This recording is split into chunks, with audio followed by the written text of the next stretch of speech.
kita sebab sepanjang hidup kita banyak kali Nabi dengar nama kita. Sahabat nama Salman Al-Farisi, dia tuang ayak kepada Nabi, Nabi ambil semayang. Tiba-tiba Nabi berasa seayak turun daripada atas kena muka Nabi, bukan ayak hak dituang oleh Salman. Maka Nabi pun dongak kepala dia ke atas. Nabi tengok Salman menangis. Nabi kata, wahai Salman, ma yubkik, apa yang membuatkan kamu menangis? Pasal apa teriak ni Salman? Salman duk tuang ayak, Nabi duk ambil semayang ke bawah. Tuan faham tak? Nampak tak? Tiba-tiba dalam duk ambil semayang tu, ayak daripada atas pun duk turun juga. Apa dia? Tengok kali ke atas, Salman duk teriak. Maka Nabi pun tanya, wahai Salman, pasal apa teriak? Salman kata, ya Rasulullah, nanti di akhirat nanti baginda bersama dengan para nabi, para rasul dan syuhada. Kami ni keadaan kami macam mana? Siapa yang nak bela kami?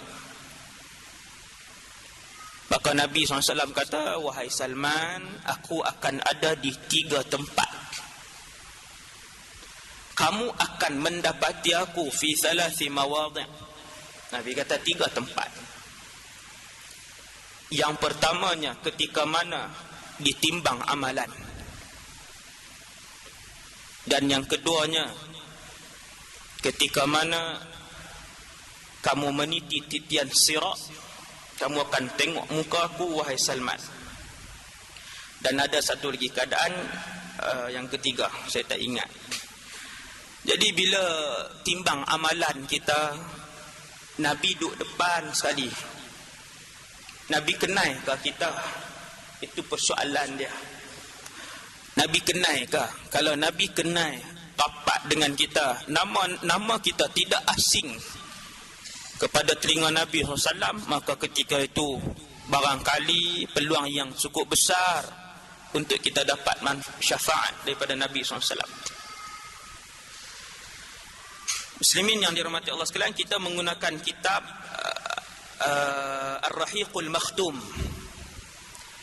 Kitab Ar-Rahiqul Makhtum, kitab sirah, karangan Syekh Safiyur Rahman Al-Mubarakfuri. Kita dah sampai muka surat 5. Kita dah sampai muka surat 5.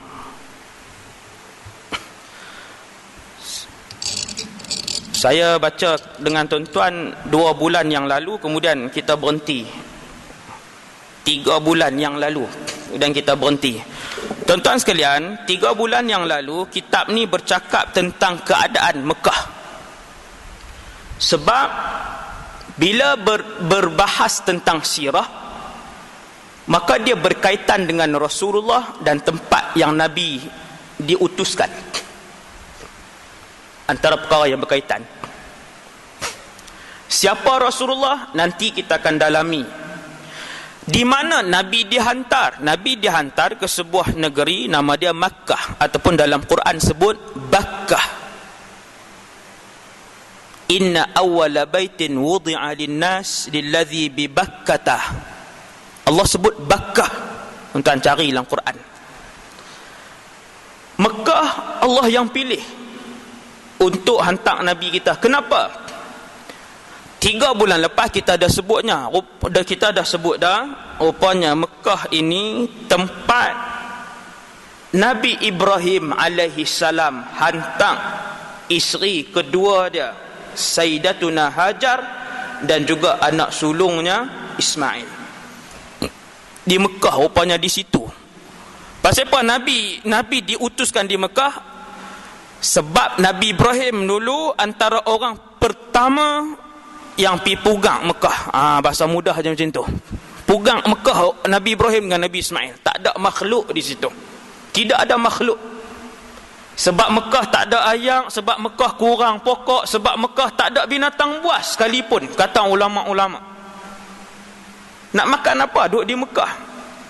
Nabi Ibrahim pergi ke situ, Allah arahkan Nabi Ibrahim pergi ke situ, bawa anak dia Ismail alaihissalam dan juga isteri dia Hajar, duduk di situ sampai beranak pinak. Selepas Jibril datang congkeh tanah Mekah, keluar air Zam-Zam. Maka bila ada yang ada orang di tempat tu, manusia ini kehidupan dia bergantung dengan air. Kalau tak ada elektrik, tak apa lagi. Tapi kalau tak ada air, susah. Tak ada air, susah. Segalanya air dalam kehidupan manusia. Allah sebut dalam Quran, وَجَعَلْنَا مِنَ الْمَاءِ كُلَّ شَيْءٍ حَيٍّ. Dan kami jadikan daripada air semua kehidupan. Bila ada air keluar Zam-Zam dengan kuantiti yang banyak, maka orang mula pindah pergi ke Mekah. Orang tengok, ada air di kota Mekah. Sikit demi sikit orang pakat pergi Mekah, duduk dengan Hajar dan juga Ismail. Nabi Ibrahim dia ulang alik. Nabi Ibrahim dia ulang alik daripada Mekah balik ke Palestin. Pasal apa pergi ke Palestin? Ingat tak tuan-tuan, pasal apa Nabi Ibrahim pergi Palestin? Sebab isteri pertama dia, Sayyidatuna Sarah, ataupun orang Melayu panggil Siti Sarah kan, Sarah je nama dia, Sarah. Sarah sudah dapat anak, nama dia Ishaq, Nabi juga, tapi di Palestin. Ismail di Mekah. Nabi Muhammad sallallahu alaihi wasallam keturunan itu, Ibrahim, Ismail. Sekali kita cakap pasal dia punya silsilah keturunan dia. Kemudian tuan-tuan, muka surat 5, tengok perenggan ke bawah. Perenggan 5. Muka surat 5, perenggan 5. Saya baca. Pada kali ketiga Ibrahim melawat Mekah, dia mendapati Ismail, tambah perkataan dia. Dia mendapati Ismail sedang mengasah anak panah di bawah sebatang pokok dekat Zam-Zam. Pertemuan mereka yang lama terpisah amat menyayukan kerana memperlihatkan bagaimana anaknya begitu bertanggungjawab lagi setia. Kali ini bapa dan anak membina Kaabah serta mendirikan tiang. Kemudian Ibrahim menyeru manusia agar mengerjakan ziarah ibadah ke Kaabah sebagai memenuhi perintah Allah. Nabi Ibrahim bukan mai tiap-tiap bulan ziarah isteri dia. Tak. Yang ni banyak persoalan lah. Kita duk tanya pula, macam mana ni? Dua orang isteri tapi dia duduk di Palestin. Hak isteri nombor 2 duduk di Mekah. Mai sekali sekala aja. Macam mana? Itu syariat Nabi Ibrahim yang tak ada jawapan kat kita. Kita tak tahu. Allah cerita dalam Quran beberapa kali sahaja Ibrahim alaihissalam turun mai ziarah anak dia, sihat ke tak? Mai ziarah isteri dia Hajar, sihat ke tak? Ismail alaihissalam berjalan darah seorang Nabi dalam badan dia, mewarisi sifat kepimpinan ayah dia Ibrahim, bapa kepada semua Nabi. Gelaran Nabi Ibrahim Abul Anbiya. Gelaran Nabi Ibrahim kekasih Allah, Khalilur Rahman. Sifat ini mengalir dalam diri Ismail alaihissalam. Daripada kecil mulut Ismail alaihissalam sudah mula mengagumi kekuasaan kepada Allah dan menyatakan keimanan kepada Allah. Ismail alaihissalam, bila ayah dia mai sekali-sekala tengok anak dia matang. Nak cakap anak hari ni tuan-tuan, anak hari ni kan, umur 12 takut hantu lagi. Kerja tengok kubur berasap lah, jangan pandang belakang, bonceng hantu macam-macam. Umur 13 takut hantu lagi. Para nabi, sahabat yang terdahulu 14 dah masuk perang, 14 dah masuk ke medan perang. Beza jauh tuan-tuan, beza jauh. Anak kita 15 minta PS lagi. 16 minta PS, tak bagi, merajuk, tak balik, tidur rumah kawan 2 hari. Mak pergi buat laporan polis, ayah pergi buat laporan polis. Saya isu semasa ni banyak, tapi kalau saya masuk sekali tak, memang pakai tak habis lah kitab ni kan. Nah, tapi kadang-kadang kita kena selit juga tuan-tuan. Nabi Ismail alaihi salam, tiap-tiap kali Nabi Ibrahim balik tengok, dia jaga mak dia elok, duk asah panah sebagainya dekat dengan Zamzam. Nabi Ibrahim pun pergi bagi tahu kepada Nabi Ismail. 3 bulan lepas kita dah cerita, Nabi Ismail nak disembelih oleh Nabi Ibrahim. Kemudian dia benarkan ayah dia lakukan tuntutan arahan Allah tersebut. Lepas dah lulus peristiwa Nabi Ibrahim nak sembelih Ismail, rupanya yang tu ujian. Allah nak tengok Ibrahim sayang Nabi, sayang anak ataupun sayang Allah. Ibrahim buktikan kepada Allah, aku lebih menyayangimu ya Allah. Anak aku pun aku nak sembelih. Dan jadi habis ujian tu Nabi Ibrahim pun balik pula ke Palestin. Lepas beberapa ketika dia patah balik mai, Nabi Ismail pun kuih besar, sudah remaja. Ketika itu ujian kedua, arahan kedua daripada Allah, iaitulah untuk membina Kaabah. Hak tuan-tuan tengok hari ini Kaabah, hak tuan-tuan kita pergi umrah, kita pergi haji, kita tawaf Kaabah, yang kita tengok itu dibina oleh Ibrahim bersama dengan anaknya Ismail alaihi salam, dua-dua beranak. Wa idh yarfa'u Ibrahimul qawa'ida minal baiti wa Ismail. Allah cerita dalam surah Al-Baqarah ayat 127. Tuan-tuan sambil mengaji sirah, sambil mengaji tafsir, baru seronok baca Quran. Tengok Quran, baca surah Al-Baqarah. Wa idh yarfa'u Ibrahimul qawa'ida minal baiti wa Ismail rabbana taqabbal minna. Yang ni cerita pasal Nabi Ibrahim dengan Ismail bina Kaabah ni.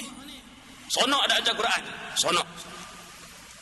Baru lama baca Quran, jadi lama nak baca lama Quran. Sebab kita tahu cerita apa sambil-sambil.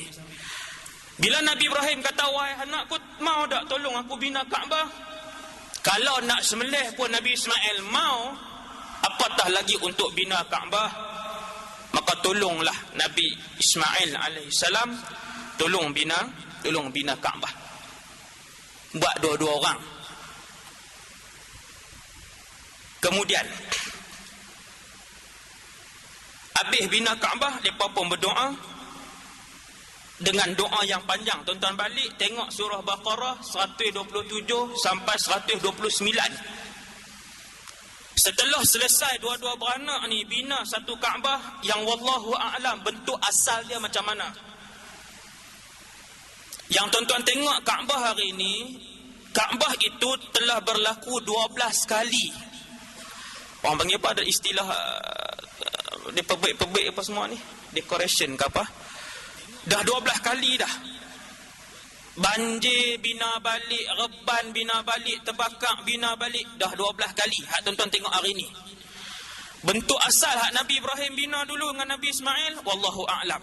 Habis depa bina Buh Hajarul Aswad di satu penjuru, dua-dua orang angkat tangan, Rabbana taqabbal minna. Tuhan kami, bukan seorang-seorang. Bukan Nabi Ibrahim seorang, dia ajar anak dia angkat tangan, Rabbana Tuhan kami. Tuan-tuan pernah ajak anak-anak berdoa? 40 tahun hidup pernah ajak anak-anak berdoa? 50 tahun dah hidup, malam ni dah 60 lebih dah, pernah ajak anak berdoa? Kita tak pernah ajak anak kita angkat tangan sama berdoa kepada Allah. Rogi kita. Ni tak dengar tafsir ni. Sebab kita tak belajar hak ni, tak sampai lagi. Malam ni baru kita tengok. Nabi Ibrahim ajak, panggil anak, panggil isteri, semua tak ada tangan, minta. Rabbana taqabbal minna ya Allah. Terimalah ibadat hak kami buat.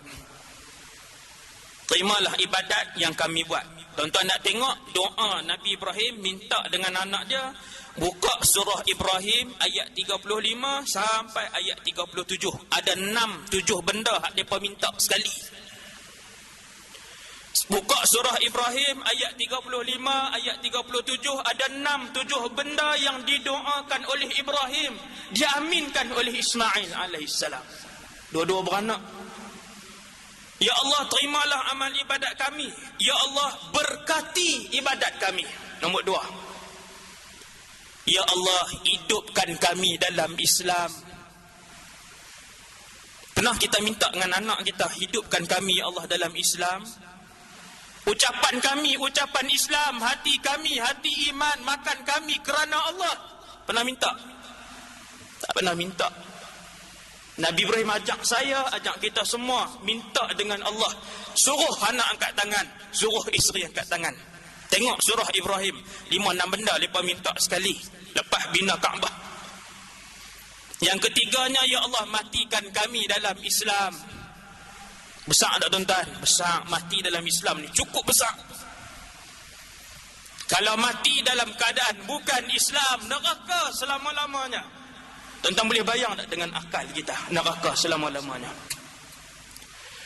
Habis mayang, renung sat, muhasabah sat nikmat Islam hak Allah bagi kat kita ni. Alhamdulillah ya Allah bagi Islam. Saya nak mai tak sat, ada orang telefon, Ustaz, ada orang nak masuk Islam. Saya tak reti apa ni. Dia kata kat saya macam tu. Dia Islam lah. Dia kata, Ustaz, ada orang nak masuk Islam. Macam mana ni? Saya tak reti apa. Saya tengok jam tuan-tuan, 5 lebih.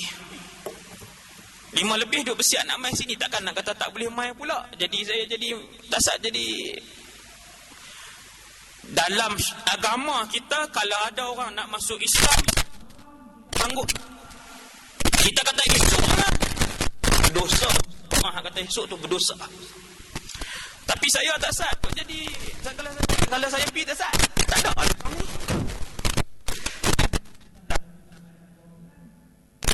Saya kata malam ni satgi saya balik 10.30, kita pergi terus jumpa dia. Ni saya pergi 10.30 jumpa dia untuk sebut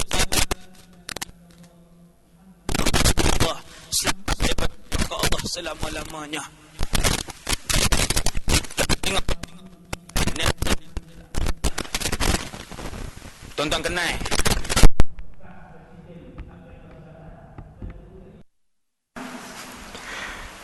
tuan-tuan, saya nak ajak tuan-tuan kita renung. Tengok, dia duduk penjara 27 ke 25 tuan-tuan. Allahu Akbar. 25 tahun lebih kurang. Duduk dalam penjara 27 tahun. Nelson Mandela ni dia memperjuangkan hak rakyat. Lawan kezaliman. Orang tangkap dia, duduk dalam penjara. Orang hak lawan ni macam itulah. Dia memperjuangkan hak rakyat yang tertindas 27 tahun duduk dalam penjara. Keluar daripada penjara, berjuang lagi, orang lantik jadi presiden. Tuan-tuan, perjuangan dia puluhan tahun tidak ada nilai di sisi Allah Azza wa Jalla. 10 tahun dia bela orang, 10 tahun dia tolong orang susah, orang yang dizalimi. Tidak bernilai lebih daripada sayap seekor nyamuk di sisi Allah. Sebab apa tuan-tuan? Sebab dia tak sebut la ilaha illallah Muhammadur Rasul.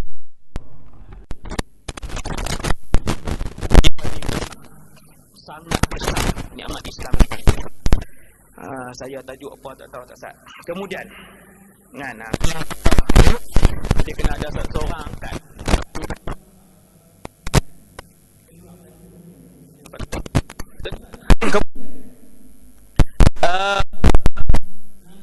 Dia ajak anak dia bina, habis mereka berdoa, matikan kami dalam Islam. Doa yang seterusnya, dua-dua doa macam tu. Dua-dua Allah gunakan sirah jamak dalam Quran. Sirah jamak ni Allah guna, apa dia nak terjemah bahasa Melayu kan, cara yang ramai. Matikan kami dalam Islam. Nombor 3. Nombor 4, ya Allah, hidupkanlah kami berterusan dalam ibadah. Nombor 5, ya Allah, lahirkanlah daripada kami zuriat yang beriman. Minta masing-masing minta. Kemudian ada lagi, tuan-tuan boleh rujuk dalam surah Ibrahim ayat 35 ayat hingga 37. Apa doa yang Nabi Ibrahim minta sama dengan anak dia, dua-dua tadah tangan memohon kepada Allah beberapa perkara. Kemudian tuan, dengan kehendak Allah, Ismail mempunyai 12 orang anak lelaki dari isterinya, anak Mudad. Nama mereka ialah Nabi, Qidar, Idbail, Mibsham, Mishma', Duma, Misha, Hudud, Yatma, sampai ke habis. Dia nak cerita di sini tuan-tuan satu benda aja. Nabi Ismail hidup di kota Mekah dengan mak dia saja, asal 2 orang. Kemudian pindah pi ke kota Mekah satu kabilah daripada Yaman. Nama kabilah itu Jurhum. Ingat tuan-tuan, nama kabilah itu Jurhum. Jurhum hidup di Mekah, duduk dengan menumpang penempatan Hajar dan juga Ismail, sampailah Nabi Ismail besar dan berkahwin dengan anak dara mereka. Jurhum ni orang Arab asli. Bukan orang asli, memang Arab pure, tak campur lagi. Memang Arab yang pure punya. Jurhum daripada Yaman. Setelah berkahwin, maka di situlah beranak pinak. Boleh anak, turun keturunan itulah sampai kepada Nabi kita Muhammad sallallahu alaihi wasallam. Kemudian habis muka surat 5, tuan-tuan sekalian. Habis muka surat 5. Saya tak baca dah, hak belakang tu dia bahas tentang keturunan. Dia bahas kabilah, dia sebut nama kabilah, keturunan ni. Dia sebut nama kabilah ni, puak ni, kabilah ni, puak ni. Sekejap lagi tuan-tuan pening. Muka surat 6 tu saya tak baca dah. Kan? Terlalu banyak nama kabilah dia sebut, saya dah baca di rumah dah. Saya dah baca di rumah. Saya buat conclusion kepada tuan-tuan, rumusan kepada tuan-tuan keturunan Nabi kita ni. Daripada Nabi Ismail alaihi salam turun pi ke Tok Wan Nabi hak nombor 21, nama Adnan. Nabi Ismail sampai ke Tok Wan Nabi nombor 21, nama Adnan. Pasal apa saya sebut Tok Wan Nabi yang ke-21? Sebab riwayat yang paling sahih, Nabi pernah menyebut nama Tok Wan dia sampai nombor 21 saja. Nabi kata lepas tu aku tak tahu. Tapi yang pasti keturunan aku berhenti pada Nabi Ismail alaihi salam. Dari segi nak sebut, Nabi boleh sebut sampai 21 saja. Muhammad bin Abdullah bin Hashim bin Abdul Muttalib bin Hashim bin Abdi Manaf, Muhammad bin Abdullah bin Abdul Muttalib bin Hashim bin Abdi Manaf bin Qusay bin Kilab bin Murrah bin Ka'ab bin Lu'ay. Tu Tok Wan Nabi semua tu. Sampai berapa? Naik sampai ke 21, nama dia Adnan. Nabi kata lepas pada tu aku tak tahu. Nampak tuan-tuan? Lepas pada tu bukan riwayat yang sahih, ingat. Takat Adnan je Nabi kata, lepas pada tu hampa tanggung sendiri. Nabi sebut begitu, kalian tanggung sendiri. Yang aku yakin sampai takat Adnan. Lepas tu aku tak hafal, aku tak tahu. Tetapi keturunan Nabi sampai kepada Ismail alaihi salam. Begitu. Nabi Ismail alaihi salam. Kemudian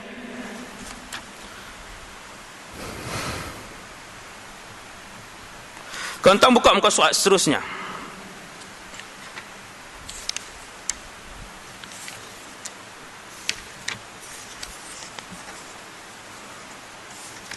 Muka surat 20. Kita tengok muka surat 20 tu. Ni tak masuk kelahiran Nabi lagi ni. Belum masuk kelahiran Nabi. Sampai muka surat 20 ni. Sebab muqaddimah dia terlalu panjang, saya tak baca. Muqaddimah tu kalau di universiti memang kena lah. Memang budak-budak kena faham lah. Kan? Budak universiti tak apalah. Dia benda yang agak complicated. Kan? Dia rumit. Dia banyak perbahasan yang rumit. Kan? Kita nak masuk nanti hak kelahiran Nabi. Sebelum nak tengok kelahiran Nabi, sebenarnya kelahiran Nabi muka surat 36 kan. Tapi sebelum nak masuk muka surat 36 tu, kita nak tengok dulu agama orang Mekah, depa agama apa sebelum Nabi lahir, agama apa, depa meniaga apa, dari sudut sosial depa macam mana, apa tamadun yang ada di dunia ketika tu, adakah orang Arab Quraisy yang paling kuat di dunia. Itu saya hurai. Bismillahirrahmanirrahim, muka surat 20 tuan-tuan, kita tengok muka surat 20, bab yang ketiga, agama bangsa Arab. Kebanyakan bangsa Arab patuh kepada seruan Nabi Ismail alaihi salam, yakni menganut agama yang dibawa Nabi Ibrahim alaihi salam. Mereka menyembah Allah, beriman kepada keesaannya dan taat kepada agamanya, sehingga mereka terlupa pada bahagian yang diberi ingatan. Bagaimanapun mereka mengekalkan asas kepercayaan seperti menyembah satu Tuhan juga kepada beberapa aspek lain dalam agama Nabi Ibrahim, sehinggalah ketua puak Khuza'ah, dia tulis Khuza'ah, cara sebutan dia Khuza'ah, bernama Amr bin Luhai, baru kembali dari Syria. Dia terkenal dengan kejujuran, murah hati, sentiasa hormat, ambil berat hal agama, telah dianugerah rasa sayang dan taat yang tidak berbelah bahagi oleh pengikut-pengikutnya. Saya cerita dekat ni dulu, macam ni. Tuan-tuan yang dirahmati Allah, sebelum Nabi lahir,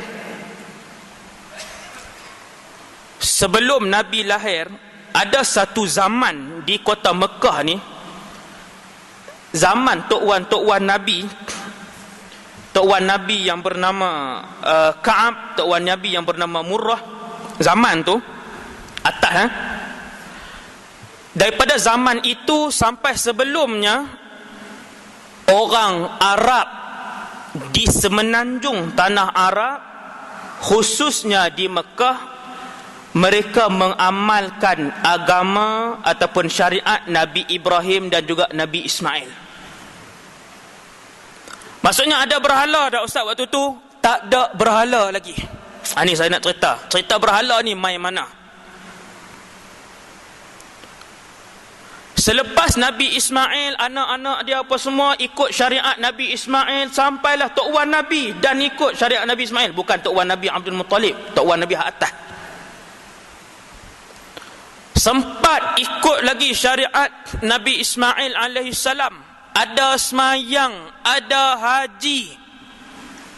Tuan-tuan, syariat dia ada semayang, ada haji, ada puasa.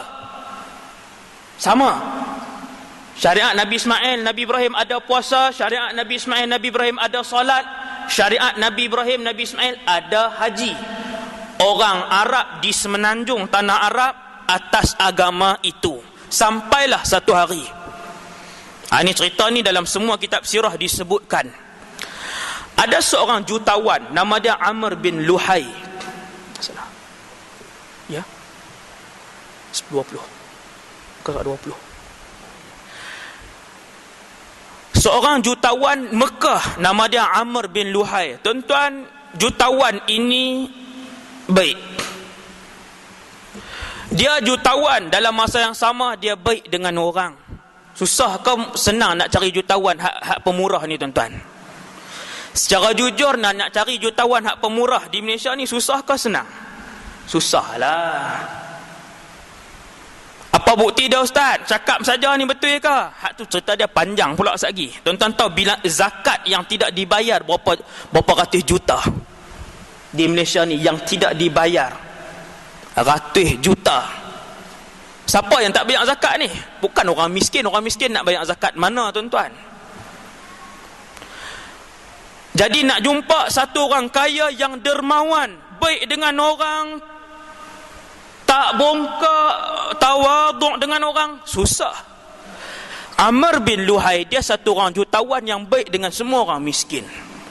Suka bagi duit kat orang, bagi pinjam, lepas tu bagi bantuan dengan orang, tak belagak dengan orang-orang miskin. Orang suka tak kat dia tuan-tuan? Orang suka. Jutawan yang macam ni orang suka. Hang sudahlah kaya, rajin bagi duit kat orang pula, tak belagak pula. Susah cari. Maka orang Mekah ataupun orang Arab banyak dengar cakap Amr bin Luhai. Mereka hormat, respect dengan Amr bin Luhai. Mereka respect. Satu hari Amr bin Luhai pergi ke Syria. Syria tempat saya belajar, alhamdulillah. Dia pergi ke Syria. Di Syria tuan-tuan, di Syria ada tamadun Rom. Ketika itu, zaman itu, tamadun yang paling tinggi di dunia, kerajaan yang paling berkuasa di dunia ketika itu, yang pertama Rom, yang kedua baru Parsi. Tuan-tuan bayang tengok mewahnya kerajaan Rom ketika itu macam mana. Bilangan tentera dia, bangunan dia, kecanggihan teknologi dia. Bila satu orang mai daripada Mekah, Mekah ni dia walaupun dia bandar, tapi dia tidak semaju Rom. Bila dia pergi Syria, dia tengok ada KLCC, dia tengok di Syria ada LRT. Lebih kurang macam itulah orang Afrika pergi ke sana. Orang Zimbabwe pergi ke sana, tengok, hebat ni. Mesti nak bawa balik benda pelik, tuan-tuan, cerita dia. Maka Amr bin Luhai, jutawan Mekah tak sah, dia pergi Syria, dia tengok benda yang paling dia seronok ialah dia tengok patung-patung ni, tuan-tuan, ukiran. Hebat nak orang Rom, hebat dengan ukiran. Tuan-tuan nak tengok, pergi Syria, pergi tengok dia di bangunan-bangunan dia, di muzium dia. Ada banyak peninggalan. Dia ukir patung-patung ni. Sampai hari ni tuan-tuan boleh tengok patung tu masih elok. Kita hak buat tahun lepas reban dah. Bukan kata hak 1000 tahun, hak tahun lepas reban dah. Rom punya ukiran patung 1500 tahun, 2000 tahun yang lalu, tuan-tuan pergi hari ni boleh nampak lagi ukiran tu. Siap yang ada warna lagi. Cantik. Bila Amr bin Luhai dia pergi tengok, dia beli patung tu, tuan-tuan, dia beli, dia bawa balik. Ni mula ni. Dia beli patung tu, dia kaya, dia pun beli, dia beli hak elok-elok, patung yang besar-besar, dia bawa balik patung yang keluang ayak, patung yang ada macam-macam. Maka dia pun seru orang Mekah, dia kata, aku pergi ke Syria.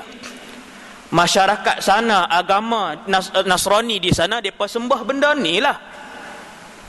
Jom kita sembah benda ni. Tuan-tuan, apabila satu orang kaya yang baik, hati dia baik. Hati dia baik. Amr bin Luhai ni dia bukan orang jahat. Tapi dia nak bawa benda baru. Akhirnya penduduk Mekah sayang dengan dia. Mereka pun pakai ikut. Tengok, mereka pun tak pernah tengok patung canggih. Mereka pun pakai sembah, tuan-tuan. Daripada situlah bermulanya agama Al-Wathaniyah. Agama penyembahan berhala. Sebelum itu, penduduk Mekah khususnya agama mereka 100% uluhiyah, 100% rububiyah. Mereka percaya Allah yang satu, mereka sembah Allah yang satu. Sebelum tu, lepas masuk Amr bin Luhai, penduduk Mekah dah mula sembah berhala. Kita tengok perkembangan dia. Dia terkenal dengan kejujuran, murah hati. Yang tu kita baca dah muka surat 20 tak sat ni, bawah sikit dah, selang 3 baris. Ketika di sana dia menyaksikan orang menyembah berhala. Dia siapa, tuan-tuan? Dia ni Amr bin Luhai. Tuan-tuan ingat nama dia. Tuan-tuan, Amr bin Luhai ni Nabi sebut nama dia. Amr bin Luhai ni ada hadis riwayat Imam Bukhari, riwayat Imam Muslim, riwayat Imam Ahmad. Nabi kata, ra'aitu Amr bin Amir bin Luhai yajurru qasabahu finnar. Hadis sahih Bukhari dan Muslim kata, Nabi cerita, aku diperlihatkan oleh Allah, aku nampak Amr bin Luhai, nama penuh dia Amr bin Amir bin Luhai Al-Khuzai, itu nama penuh dia. Kita panggil Amr bin Luhai. Nabi kata, aku nampak Amr itu, dia duk tarik dalam neraka Jahannam, dia duk tarik berhala dia. Sebab dia orang pertama yang buat mai berhala, supaya penduduk Mekah semua duk sembah berhala tu. Jadi nama dia memang disebut oleh Rasulullah sallallahu alaihi wasallam. Kemudian ketika di sana dia menyaksikan orang menyembah berhala, satu fenomena dipersetujuinya, bahkan yakin bahawa amalan itu tepat kerana Syria ialah kancah para nabi dan kitab suci. Amr kata, Syria ni banyak nabi. Memang betul. Syria, Jordan memang negara majoriti para nabi dan rasul berasal daripada sana. Rasul hak 25 orang hak tuan-tuan hafal nama, Adam, Idris apa semua tu, 8-9 orang daripada Syria, Jordan kot tu. Syria, Jordan, Palestin, semua tu Syam. Hampir separuh daripada sana. Bila Amr pergi sana, dia ada maklumat tu. Dia kata ni negara para nabi. Takkan hak mereka buat ni salah. Nampak tuan-tuan, itu sebab kenapa Amr bawa balik berhala tu. Dia bawa pulang bersama-samanya berhala Hubal. Tuan-tuan pernah dengar nama Hubal? Di Mekah ada apa nama ni, Allahumma salli ala Muhammad. Tu dalam doa apa tu? Al-Manat kan? Ada berhala Manat dan Uzza, ada Hubal. Itu semua berhala-berhala yang hak besar lah, hak gergasi ni. Jenis berhala tidur hak gergasi ni, hak besar. Dia bawa pulang bersamanya sebuah berhala Hubal, diletaknya di tengah-tengah Kaabah serta menyuruh orang ramai menyembahnya. Amr yang suruh sembah. Satu keadaan yang tersedia wujud ketika itu bahawa amalan pagan tersebar luas di seluruh Mekah juga ke Hijaz. Sementara penduduk Mekah bukan sahaja pelindung rumah suci, bahkan juga seluruh tanah haram. Sebahagian besar berhala dengan nama-nama yang berbeza diperkenalkan ke kawasan itu. Misalnya, berhala yang bernama Manat, bahasa Melayu, Manah, Arab sebut Manah, disembah mereka di satu tempat yang bernama Al-Mushallal, dekat Bandar Qadid, di pinggir Laut Merah. Laut Merah ni dekat je dengan kota Mekah, lebih kurang setengah jam, nak dekat sejam, gitulah. Jadi Amr ni dia ambil berhala besar-besar, dia tak tang sana sikit, tengah-tengah Kaabah tu pun dia letak juga berhala tu. Amalan menyembah berbagai berhala tersebar luas dan bilangan berhala bertambah di segenap pelosok Hijaz. Semenanjung Tanah Arab, tuan-tuan balik tengok peta semenanjung Tanah Arab, bawah sekali paling selatan Yaman, atas sekali lepas Arab Saudi apa semua tu, tang tu. Iaitu semenanjung Tanah Arab. Kanan kiri ada Oman, ada Kuwait sebagainya. Semenanjung Tanah Arab. Dia tersebar tuan-tuan, daripada Mekah berhala tersebar ke seluruh semenanjung Tanah Arab. Kenapa? Kenapa berhala yang mula di Mekah kemudian tersebar ke seluruh semenanjung Tanah Arab? Jawapan dia ialah tiap-tiap tahun sebelum Nabi lahir lagi, orang Mekah mengerjakan haji dan umrah. Ini jangan pelik nah. Orang Mekah sebelum Nabi lahir sudah mengerjakan haji dan umrah. Orang Arab tiap-tiap tahun mereka akan pergi ke Mekah. Mekah ni tanah suci orang Arab, semenanjung Tanah Arab. Mekah adalah kiblat orang Arab. Mekah adalah satu tempat yang dipuja oleh orang Arab sebab ada Kaabah dan sebagainya. Tiap-tiap tahun mereka pergi, tiba-tiba pergi tahun tu ada benda pelik. Oh, ni ada ajaran baru. Mereka pun tengok, nampak macam clear, nampak macam canggih, berhala baru, semua pakak bawa balik ke negeri masing-masing. Itu punca berhala tersebar ke seluruh pelosok Hijaz. Ada satu riwayat menyebut bagaimana Amr bin Luhai dengan bantuan para sahabat jin telah memaklum kepadanya bahawa berbahala pengikut Nabi Nuh, Wad, Suwa', Yaghuth, Ya'uq, Nasr ada tertanam di Jeddah, digali mereka dan seterusnya dibawa ke Tihamah. Tuan-tuan, Nabi Nuh alaihissalam, kalau tuan-tuan ingat Nabi Nuh hak bina bahtera tu, cerita dia panjang, 1 jam cerita Nabi Nuh. 1 jam silap tu. Cerita Nabi Nuh ni panjang. Zaman sebelum Nabi Nuh selamatkan umat dia dengan bahtera, umat dia sembah berhala juga. Ada berhala besar. Allah sebut dalam Quran berhala ni tuan-tuan. Nama dia Wad, nama Suwa', Yaghuth, Ya'uq wa Nasra. 5 nama berhala besar zaman Nabi Allah Nuh alaihissalam. Bila mai banjir, berhala tu semua tenggelam di bawah. Sampailah zaman Nabi Muhammad SAW, Amr bin Luhai ni tuan-tuan, jin mai duk bisik kat dia, wahai Amr, ada lagi berhala, lagi power, tertanam di satu-satu tempat, sekian-sekian, pi korek, ambil. Maka Amr bin Luhai ni dia orang kaya, dia boleh arahkan, okey pi 200 orang korek, pi cari. Jumpa ke mereka tuan-tuan, berhala ni hak zaman Nabi Nuh alaihi salam. Mereka gali korek, jumpa. Allah sebut nama berhala tu dalam Quran. Yang dicari oleh Amr dan pasukan dia ni, pi cari, mereka korek, jumpa 55 ni, ambil, mereka pun bawa, mereka tak bahagi tempat-tempat orang pakat sembah, lagi seronok sembah. Dia sebab berhala ni lagi lama, maksudnya lagi banyak syaitan dekat berhala tu. Iblis, syaitan, jin kapiak lagi banyak kan. Maksudnya lagi kuat roh syaitan tu di situ kan. Ni dia ambil zaman Nabi Nuh alaihi salam punya berhala tu. Orang pakat pi lagilah depa terpengaruh dan terjebak dengan agama menyembah berhala al-wathaniyah. Pada musim haji, muka surat 21, pada musim haji, berhala diagih-agihkan di kalangan anggota puak untuk dibawa pulang. Setiap puak dan rumah mereka dipenuhi berhala masing-masing. Sementara di rumah suci tuan-tuan tulis Kaabah, sudah penuh dengan berhala. Ketika penaklukan Mekah oleh Nabi, sebanyak 360 berhala ditemui di sekeliling Kaabah. Baginda memusnahkan kesemuanya, lalu dibuang serta dibakar. Tuan-tuan ingat tak? Nanti kita masuk cerita tu. Bila Nabi masuk kota Mekah tahun 8 Hijrah, melalui peristiwa pembukaan kota Mekah, keliling Kaabah ni penuh dengan berhala dah.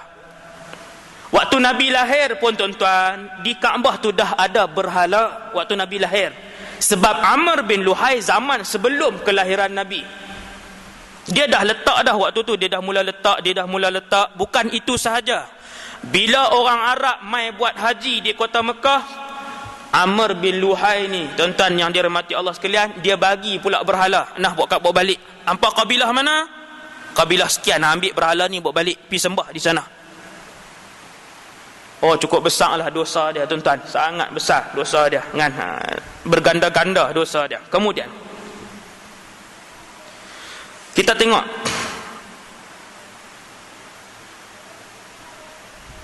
agama dan penyembahan sebelum kedatangan Islam.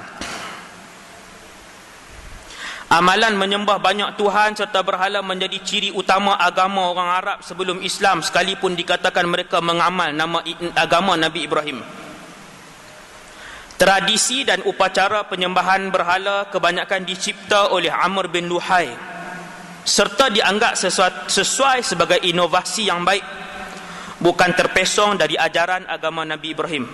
Tuan-tuan sekalian, lepas Amr bin Luhai dia buat main berhala di kota Mekah, tiap-tiap rumah ada berhala, tiap-tiap sudut di kota Mekah dah ada berhala, di keliling Kaabah pun banyak. Adakah orang-orang Mekah meninggalkan terus syariat Nabi Ibrahim? Ini persoalan dia. Jawapan dia tuan-tuan, orang Mekah masih beramal dengan syariat Nabi Ibrahim, Nabi Ismail, tetapi kebanyakannya telah diselewengkan. Bukti dia, selepas Nabi lahir, orang Arab masih datang ke Mekah mengerjakan haji. Nampak tuan-tuan? Orang Arab di semenanjung tanah Arab lepas Nabi lahir masih ke kota Mekah mengerjakan haji. Ulama sirah sebut mereka tawaf, ada sa'i, mereka melontar, tetapi banyaknya mereka selewengkan. Mereka tawaf dalam keadaan telanjang. Ni lepas Nabi lahir pun masih berlaku lagi ibadat haji, tapi songsang, seleweng. Kemudian penyembelihan ada, korban ada, tetapi korban itu dilakukan atas nama berhala. Nampak dia seleweng. Korban juga, tapi atas nama berhala. Saya nak cerita kat tuan-tuan suasana sebelum Nabi lahir tu macam mana, dia punya suasana dia kan. Begitu. Kemudian Amr bin Luhai dia anggap, dia kata sembah berhala, Allah pun kita percaya juga. Allah pun kita percaya juga kan. Ketika tu di antara ciri penyembahan berhala ialah satu, penumpuan kendiri terhadap berhala serta mohon perlindungan daripada mereka, menyeru nama-nama berhala, mohon pertolongan agar terlepas dari kesusahan, dan merayu agar permintaan dimakbulkan dengan harapan bahawa patung-patung itu, yakni Tuhan-Tuhan orang pagan, akan berunding dengan Allah bagi memenuhi hasrat orang ramai. Jadi penduduk Mekah ketika tu walaupun sembah berhala, mereka tidak menafikan kewujudan Allah Azza wa Jalla. Hak ni nak kena perbetulkan. Ramai orang yang tak berapa nak clear bab ni. Ustaz, mereka beriman ke tak ni? Orang Mekah selepas Amr bin Luhai buat mai berhala, mereka sembah berhala, Allah mereka percaya tak? Percaya. Allah tetap Allah. Yang menciptakan bumi ini Allah, yang menciptakan langit ini Allah. Wala in sa'altahum, ayat tu. Wahai Muhammad, seandainya kamu tanya mereka siapa yang ciptakan langit dan bumi, orang Quraisy akan jawab Allah. Allah tu Allah mana? Allah Rabbul Alamin. Bukti dia tuan-tuan, waktu Nabi lahir, Mekah diserang dengan tentera Abrahah. Saya ringkaskan. Bila tentera Abrahah mai dengan gajah, ketika itu Perdana Menteri Mekah, Tok Wan Nabi, nama dia Abdul Muttalib. Nanti kita akan sampai cerita tu. Tok Wan Nabi nama Abdul Muttalib. Saya tak mau cerita panjang, itu ringkas je. Abrahah pun panggil, siapa ketua Mekah mai? Sebelum aku nak masuk serang kota Mekah, aku nak berunding dulu dengan ketua Mekah, nak sembang sikit. Maka dipanggil Abdul Muttalib, Tok Wan Nabi, Perdana Menteri Mekah ketika tu. Abdul Muttalib pun pergi keluar daripada kota Mekah, jumpa Abrahah. Pendekkan cerita, Abrahah tanya, wahai ketua Mekah, apa permintaan terakhir kamu? Jawab Abdul Muttalib. Tuan-tuan tengok ke cerita ni. Saya nak cerita tentang pendirian orang Mekah macam mana ketika tu.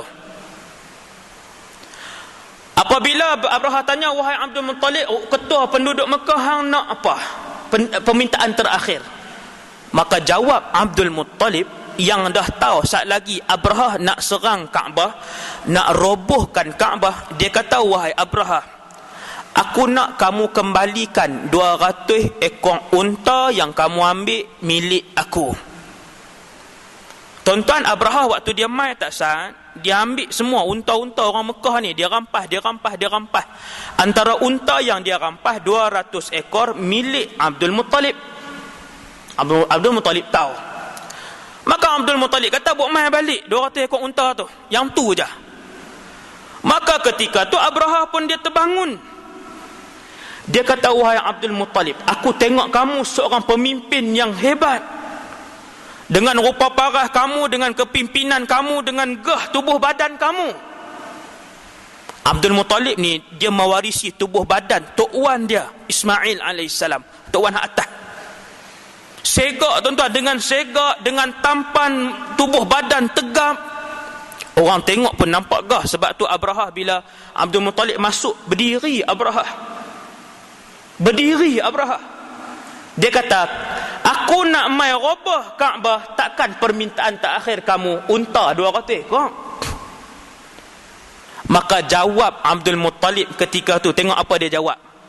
Dia kata, ya Abrahah, wahai Abrahah, inni ana rabbul ibil wa inna lil baiti rabban sayamna'uk. Wahai Abrahah, aku ni tuan empunya unta. Adapun rumah yang kamu nak roboh itu, ada tuan dia yang akan menghalang kamu. Rabban, tuan dia. Siapa tuan dia tuan-tuan? Allah. Nampak tak jawapan mereka? Orang Mekah ketika tu, mereka sembah berhala, tapi dalam jiwa mereka, siapa Tuhan kamu? Allah. Ni berhala apa siapa? Perantara. Kalau nak minta rezeki, minta kat berhala nama ni. Kalau nak perang, minta kat berhala nama ni. Kalau nak selamat anak lahir elok, minta berhala nama ni. Dia gunakan berhala ni sebagai perantaraan. Tapi dia tetap syirik lah tuan-tuan. Dia tetap syirik. Jawab Abdul Muttalib, aku wahai Abrahah tuan kepada unta. Adapun Kaabah yang kamu nak robohkan, ada tuan dia sendiri, iaitulah Allah. Waktu tu Abdul Muttalib pun depa apa nama ni berunding. Abraham masuk, cerita dia nanti. Itu cerita panjang. Abraham masuk ke ni. Kemudian tuan-tuan, melakukan ibadat haji dengan menyembah berhala, tawaf di sekeliling mereka, penyerahan kendiri dan bahkan baring menyarap di hadapan berhala. Ni benda baru yang mereka buat. Penduduk Mekah, benda baru yang mereka buat. Tawaf di Kaabah tetap tawaf. Tawaf main mana tawaf? Mereka ambil ajaran mana tawaf? Jawapan dia ajaran Nabi Ibrahim, Nabi Ismail AS. Cumanya tepi Kaabah mereka tak berhala. Kemudian saat lagi habis tawaf, mereka menerap depan berhala. 2. Nombor 3, mohon direstui berhala melalui pelbagai usaha korban dan pengorbanan. Penduduk Mekah ketika tu mereka nak buat apa pun mereka sebut atas nama berhala. Sebab mereka nampak berhala depan mereka nampak Allah Azza wa Jal yang menciptakan mereka. Bumi ini mereka tak nampak. Jadi mereka nak buat apa pun, berperang dengan nama Lata dan Uzza. Nak dapat anak dengan nama berhala lain pula, Manat. Mereka nak minta rezeki guna nama berhala lain pula. Allah sebut benda ni dalam Quran. Keadaan penduduk Mekah yang sebut benda apa pun, mereka akan sebut atas nama berhala mereka. Dalam surah Al-Ma'idah ayat 3, tuan-tuan boleh tengok dalam ni, dia terjemah dalam kitab kita ni. Dan apa yang disembelih atas nama berhala. Nampak tuan-tuan? Penduduk Mekah ketika tu nak buat apa pun semua atas nama berhala. Dan kemudian nombor 4, menjamu sebahagian makanan dan minuman, ternakan dan tanaman kepada berhala. Kan? Yang menghairankan, bahagian-bahagian itu juga diabdikan kepada Allah sendiri. Tetapi mereka sering memberi alasan bahawa sebahagian daripada peruntukan Allah untuk berhala, tetapi tidak sebaliknya. Allah pun Allah juga, hak berhala pun berhala juga. Nombor 5, mengampu berhala melalui nazar dan menghadiahkan tanaman dan binatang ternakan. Ini tuan-tuan, ni suasana ni dekat-dekat Nabi lahir. Dekat-dekat Nabi lahir suasana dia begitu. Mereka tanam tanaman yang luas, yang banyak, sebahagiannya dinazarkan untuk berhala. Hak mana yang bela kambing, bela lembu, bela unta, sembelih 2-3 ekor atas nama berhala. Itu dilakukan oleh penduduk Mekah. Allah sebut benda tu dalam surah Al-An'am ayat 138. Surah Al-An'am ayat 138. Tuan-tuan balik baca Quran. Wa qalu hadhihi an'amun wa harthun hijrun la yat'amuha illa man nasha'u bi za'mihim. Oh, tuan-tuan faham. Ayat ni pasal apa? Ayat ni bercakap tentang masyarakat Mekah sebelum Nabi lahir. Depa sembelih berhala, nazar. Depa sembelih binatang, nazar atas nama berhala. Ayat ni tuan-tuan baca, baru tuan-tuan ingat, oh ayat ni pasal masyarakat Mekah. Depa tanam tanaman, kemudian depa korbankan atas nama berhala. Baru kita mengaji tafsir tuan-tuan. Kemudian yang terakhir untuk malam ni. Yang terakhir untuk malam ni tuan-tuan tengok nombor 6. Apa penduduk Mekah buat berkenaan dengan berhala ni? Menyerah dengan penuh dedikasi binatang-binatang tertentu untuk berhala. Seperti Bahirah, Saibah, cara sebut dia tuan-tuan, Wasilah dan Hamin. Dengan maksud binatang-binatang tersebut dikecualikan daripada melakukan kerja berguna. Maksudnya kerja-kerja bermanfaat semata-mata kerana Tuhan-Tuhan berhala, Tuhan-Tuhan pagan. Tuan-tuan yang dirahmati Allah sekalian, dalam Quran Allah sebut dalam surah Al-Ma'idah ayat 103. Balik, kalau rajin baca balik, tengok surah Al-Ma'idah ayat 103. Dalam buku kita muka surat 23. Surah tu muka surat 23. Allah sebut tuan-tuan, nama-nama hak saya sebut tak sat. Bahirah, Saibah, Wasilah, Hamin. Apa Allah sebut? Ma ja'alallahu min bahirah wala saibah wala wasilah wala hamim walakinna alladhina kafaru yaftaruna 'ala Allahil kadhib wa aktharuhum la yaqilun. Apa dia Bahirah, Saibah, Wasilah, Ham ni tuan-tuan? Zaman sebelum Nabi lahir, penduduk Mekah bila mereka tengok satu binatang ini, dia melahirkan 10 ekor anak jantan berturut-turut atau betina berturut-turut, maka binatang itu tidak akan disembelih, tidak akan disuruh buat kerja. Hak tu je pun. Mereka pergi puja binatang tu tuan-tuan. Bila berlaku? Sebelum Nabi lahir berlaku benda tu. Sampai lepas Nabi lahir pun masih diamalkan. Selepas jadi Nabi, baru Nabi lawan. Baru turun ayat Quran. Tak ada kena-mengena, tidak ada karamahnya binatang yang melahirkan 10 ekor betina berturut-turut. Di sisi Allah Azza wa Jalla tidak ada karamahnya seekor betina yang melahirkan 10 jantan. Di sisi Allah sama aja, dia tetap binatang. Orang Mekah buat apa? Orang Mekah puja binatang-binatang tadi. Depa buh nama. Itu cerita dia. Depa buh nama Bahirah, depa buh nama Saibah, depa buh nama Wasilah, depa buh nama Ham. Tuan-tuan tengok dalam buku ni saya baca.